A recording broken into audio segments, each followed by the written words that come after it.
Stënken ka dështuar për herë të 16, por pika për konstitutimin e Kuvendit të Kosovës, shkrimtari Çumllajçi ka reaguar ndaj këtyre zhvillimeve, duke thënë se nuk ka kuvend sepse nuk ka njerëz që duan atë më shumë se veten.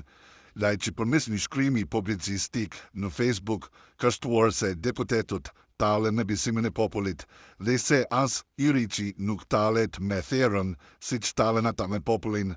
Në vim shkrimi i tij plot: nuk ka kuvend se s'ka njerëz që duan atë më shumë se veten.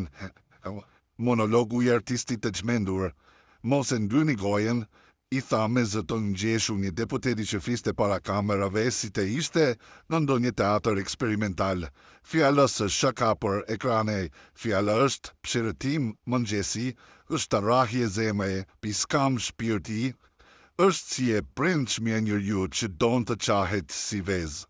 Për të lindur zogën e natës, ata që këndohen kur bota fle, kur drejtësia hesht e kur populli harrohet. Ky popull ende s'është gati të vdesë. Ka edhe shtigje për të shkelur deri tek Kroacia ku fle gjarë për jandrave të shkelura. Se ka bërë ende hapin e buburecit, ma ka shtoroj mbi shpinë.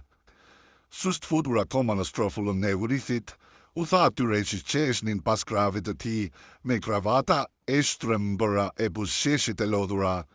Ason s'ka më rënë nga shkambi i vashës për të bërë këngë në gojën e vajtojcave. Në doni të bëni këngë që s'harrohet, mësoni frymën e parë të dashurisë që dhemb.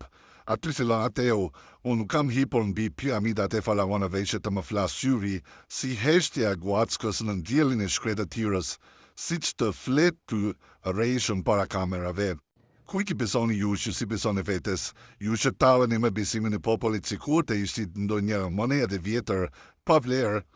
Kush duhet të bëhet therr dhe kush i riç?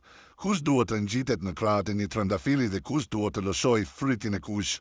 Atë që themb, por që nuk harrohet, i riçi nuk talet me therrën, siç talen ju me popullin. Muas më është tharë ende pushtyma për të postyrë veten atyre që nuk duan të vërtetën. Dikush u tall, ose që nga çmendur artisti, ose po luan rolin e të çmendurit. Jo, ai s'luan, ai jeton si një orakull i verbër, që sheh më thellë se të gjithë. Ai s'bën teatr, ai është veç pirti i skenës, ku ju nuk guxoni të hyni pas skenar. U aktheu gazetarja që interviston këtë deputetët.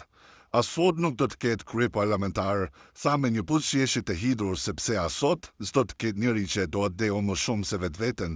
Pastaj drejtoi rrugicën prapa teatrit, aty ku fjala gjigjet e ringjallet si feniksi i heshtjes që nuk mund të vras asnjë kuvend.